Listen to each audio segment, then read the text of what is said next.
نگو نبود بچه کل سالن داره تشکیلش میکنم. بسیار عمالی دوست خوب من. یه بکی و پوز برای ما داورا بگی و برای تمام تماشاگرها.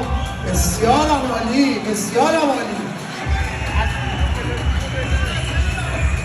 بکی و پوز در حد حرفه‌ای. این دوست خوب ما رو تشکیل ویژه بکنید خواهش میکنم. ماشاءالله به افتخارش. خودتو معرفی کن. اسم چیه؟ یوسف صمد تمیمی. یوسف صمد تمیمی. موفق باشی. دوست دارم.